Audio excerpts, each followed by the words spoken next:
জাহান্নামের আগুনে জ্বলতে জ্বলতে যখন চামড়াগুলো গোশতগুলো চলে এসে যাবে, রব্বুল আলামিন নতুন করে চামড়ার গোশত গায়ের মধ্যে ফিট করে দিবে। ওই চামড়া গোশত আবার ঝলসাবে, আবার ফিট। আযাবটা মজা যেন ভালো করে টের পায়।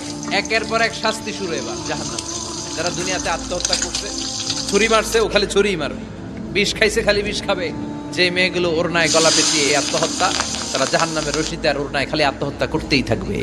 যারা স্মার্টফোনের ভিতরে ইন্ডিয়ান নায়িকাদের কোমর দোলানো ডান্স দেখেছে, অশ্লীল ভিডিও দেখেছে, জাহান্নামের গরম শিক চোখের ভেতরে ঢুকিয়ে দেওয়া হবে। যারা মিথ্যা বলতো, ওদেরকে এক লাইন জাহান্নামের ছুরি দিয়ে কুচি কুচি করে জিহ্বাটা কাটা হবে। অন্যের জমি মেরে খেয়েছে এরকম ডাকাইত আছে নাই, 7 জমিন ওর কাঁধে তুলে দেওয়া হবে। এবার কারে কর গিবত করে চগল খড়ি আছে না নাই, তাদেরকে আল্লাহ জাহান্নামের তামা দিয়ে নখ বানায় দিবে, আগুন ঝরবে ওটা থেকে। নিজেরা নিজের গালের গোশত আর বুকের গোশত টেনে কুড়ে কুড়ে খাবে। ওদের ব্যথার চিৎকারে পুরো জাহান্নামটা থারথার করে কাঁপে। যারা যাকাত